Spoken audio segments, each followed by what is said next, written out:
This place is a wildlife photographer's dream.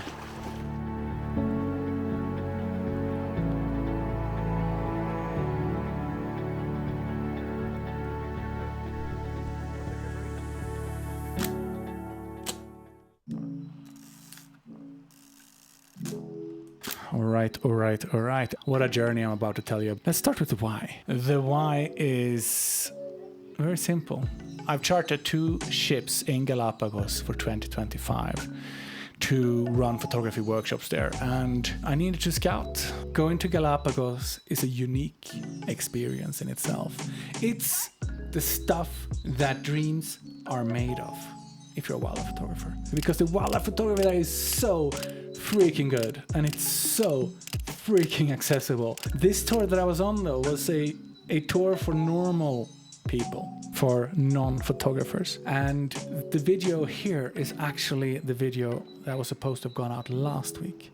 The reason it didn't go out last week is because the story that I filmed in Galapagos, I didn't love it. When I was watching the edited video and feeling like this doesn't do Galapagos justice. There's so much wealth to the Galapagos Islands, and the video I'd made was so rushed, being told by the leader, the naturalist guy, Jonas, hurry up, we're leaving.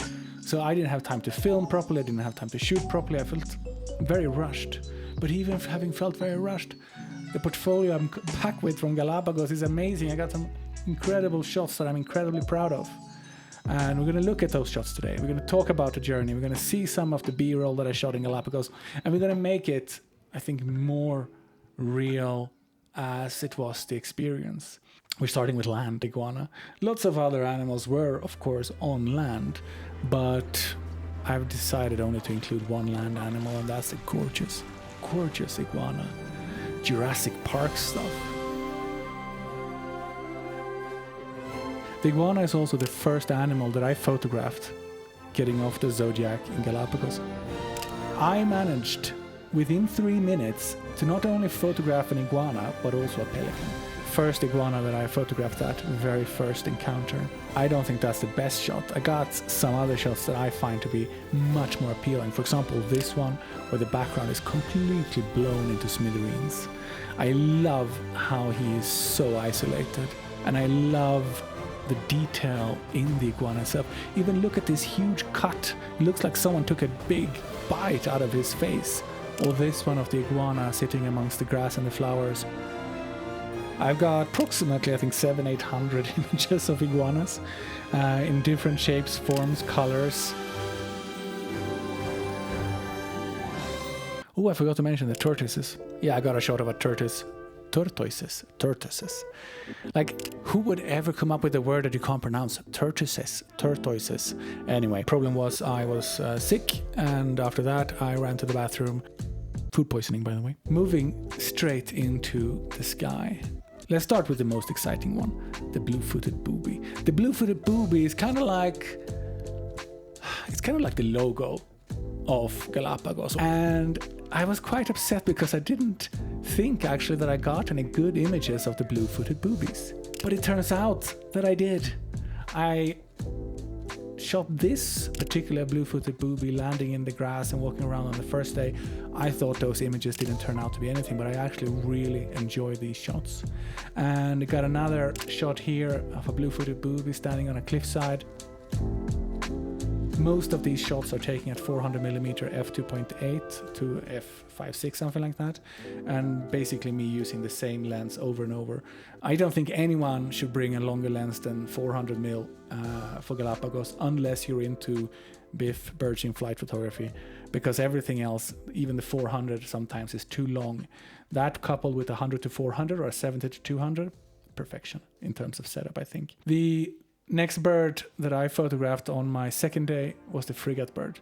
The frigate birds, when they fly, they are so freaking exciting. They look like something taken out of the Jurassic Park. Kind of like the shape. They look like flying small dinosaurs. Look at like these flying images here. Look at the angles, the joints, I guess, in their wings or whatever it is.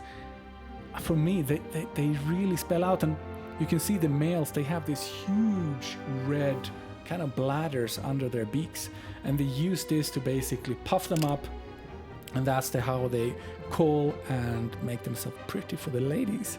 And the ladies are the more boring looking ones.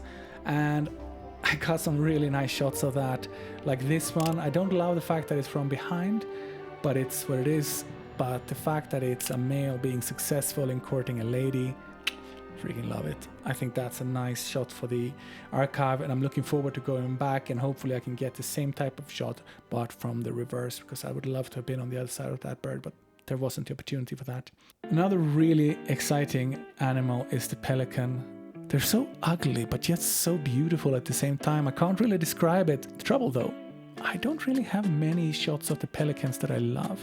Like this is the shot from the first day after that iguana story I told you earlier. Kind of half hidden by a cliff. I like that. I like the hidden nature and the fact that you feel like you're kind of like peeping around the corner of one. And I got a few of them standing quite regally on rocks overlooking the water. But none of those are really the stuff dreams are made of. But after that, I photographed the flamingos. Guys, we got freaking pink flamingos.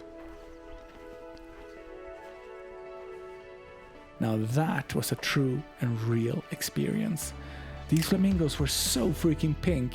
I think that all my images look overcooked, but they're not. The saturation is normal. This is what the birds actually looks like.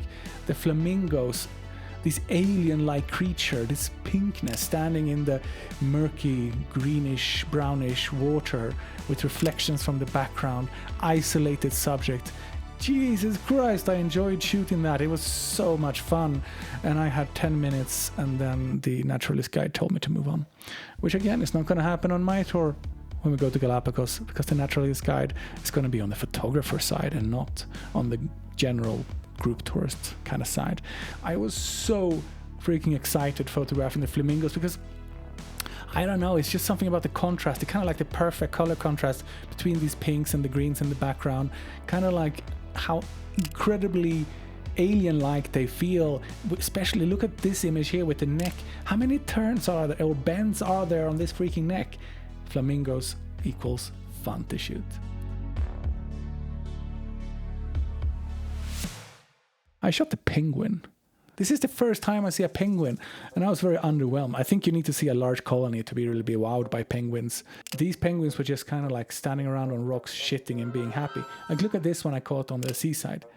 Like, this is a happy penguin.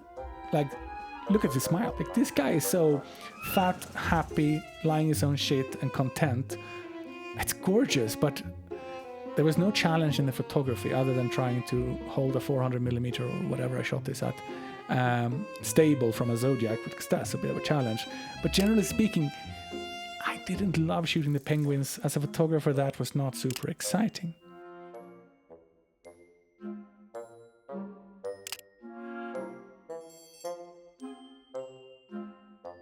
I was so lucky to have seen and photographed the Galapagos hawk, but the downside was that for the 10 minutes or so that I had to photograph the hawk, it did absolutely nothing except sit there and stare out at sea.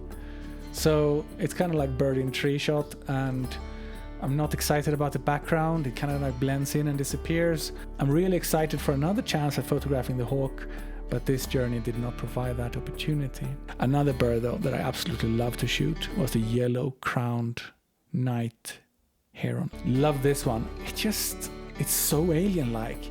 And I love the fact that it's a dark bird with lots of contrast in the head standing on a homogeneous lava-based rock and really stands out. For me, this is one of my more favorite shots of the wildlife on the islands. Other than that, then we have some shots of the red-billed tropic bird. These are nice, with these beautiful long feathers sticking out the rear end, flying so fast. And then we come to my all-time favorite, one of the smallest creatures, the Galapagos Flycatcher. I only saw it for a few minutes. I only got one shot that I really like, but it's this one. And it's so environmental, the portrait in its nature. You can really see the entire like almost dead landscape of fresh lava. This lava was no more than about 100 years or so. And you can see in the background that trees are starting to form and come up, and life is starting to come back to this otherwise arid, dead lava place. And I love that. You can see that the bird is fighting or even thriving, I don't know, for survival in an arid landscape where there's almost no water, there's almost no insects. But slowly but surely life is returning to this environment and the bird is thriving. And that's what this environmental portrait tells me, and this is why I love this so much. I think this here is one of my favorite bird shots. Finally, let's have a talk about the underwater stuff. I did a lot of snorkeling. I did 4 or 5 snorkel tours, and it was freaking amazing. I actually thought before that I would cut that out of a photography program, but nah. That's one of the most amazing experiences I had on Galapagos. I got a chance to swim with a sea lion.